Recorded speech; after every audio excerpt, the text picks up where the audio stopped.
ಆಮೇಲೆ ಕೂಡಲೇ ನಾನು ಹೇಳಿದೆ, ಒಂದು ಈ ಘಟನೆ ನಡಿಬಾರ್ದಂಥ ಘಟನೆ ನಡೆದುಬಿಟ್ಟಿದೆ.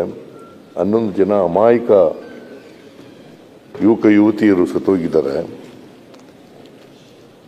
ಇದಕ್ಕೆ ಒಂದು ತಕ್ಷಣವೇ ಎಂಕ್ವೈರಿ ಮಾಡಬೇಕು ಅಂತೇಳಿ ನಾನು ಬಂದ ತಕ್ಷಣ ಮ್ಯಾಜಿಸ್ಟ್ರಿಯಲ್ ಎಂಕ್ವೈರಿ ಮಾಡಿದೆ, ಆರ್ಡರ್ ಮಾಡಿದೆ. ಮ್ಯಾಜಿಸ್ಟ್ರಿಯಲ್ ಎಂಕ್ವೈರಿ ಜಗದೀಶ್ ಅಂತ ಬೆಂಗಳೂರು ನಗರದ ಜಿಲ್ಲಾ ಅಧ್ಯಕ್ಷರು, ಜಿಲ್ಲಾಧಿಕಾರಿಗಳು, ಡಿ ಸಿ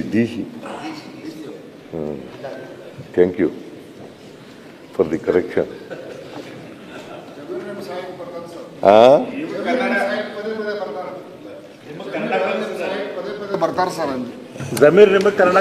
ನೀನು ಪತ್ಯ ಸಿ ಪಾಟೀಲ್ ಬರಲ್ಲ ನೀನು.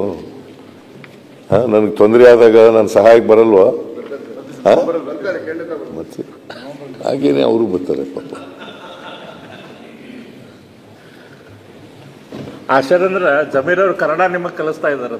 ಅದ್ಮೇಲೆ ಬಹಳ ಜನಕ್ಕೆ ನಿನಗೆ ಕನ್ನಡ ಬರಲ್ಲ ಸರಿ, ಹೇಗೆ ಜಮೀರ್ಗೆ ಒಳ್ಳೆ ಕನ್ನಡ ಬರೀ ಅಂತಂದ್ರೆ ಹೆಂಗೆ ಹೇಳೋದು?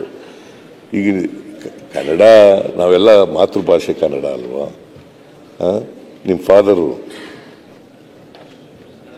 ಕನ್ನಡ ಕಾವಲು ಸಮಿತಿ ಅವರು ಹೋರಾಟ ಮಾಡಿದ್ರು. ಅವತ್ತು ಅದರಿಂದ ನಾವು ಅವ್ರ ಜೊತೆಲಿ ಆಗಿದ್ರು. ಆವಾಗಲೇನೆ ನಿನಗಿನ್ನೂ ಹುಟ್ಟಿದ್ಯೇನೋ ಗೊತ್ತಿಲ್ಲ ನನಗೆ. ಹುಟ್ಟಿದ್ಯಾ? ಸಣ್ಣ ಹುಡುಗ ಇರಬೇಕು ನೀನು ಆಗ. ಚಿಕ್ಕವನಿದ್ದೆ, ನಿಮ್ಗೆ ಗೊತ್ತಿಲ್ಲ. ಆಗ ಎಂಥ ಹೋರಾಟ ಅದು?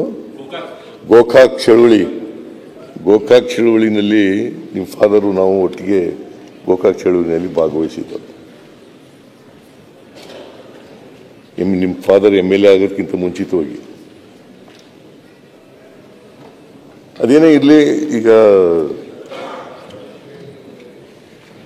ಅರವಿಂದ್ ಬೆಲ್ಲದವರು ಹೇಳಿದ್ರಿಂದ ಈ ನಾನು ಸ್ವಲ್ಪ ಡೈವರ್ಟ್ ಮಾಡಬೇಕಾಗಿ ಬಂತು. ಮೊನ್ನೆ ಅಧ್ಯಕ್ಷರೇ,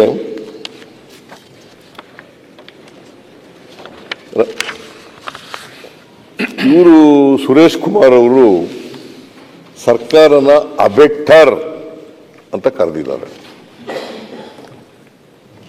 ನಾನು ಸರ್ಕಾರ ಅಬೆಟ್ಟರ್, ಈ ಸಾವಿಗೆ ಸರ್ಕಾರನೇ ಅಬೆಟ್ಟರ್ ಅಂತ ಕರೆದಿದ್ದಾರೆ. ನಾನು ಇದರ ಸದನದ ಸದಸ್ಯರಿಗೆ ಬಿಡ್ತೀನಿ, ನಾವು ಸರ್ಕಾರ ಅಬೆಟ್ಟರ ಅಲ್ವಾ ಅಂತ ಸಾರ್ವಜನಿಕವಾಗಿ ಬಿಡ್ತೀನಿ. ಯಾಕಂದ್ರೆ ಜನ ತೀರ್ಮಾನ ಮಾಡಲಿ. 4ನೇ ತಾರೀಕು ಸಾಯಂಕಾಲ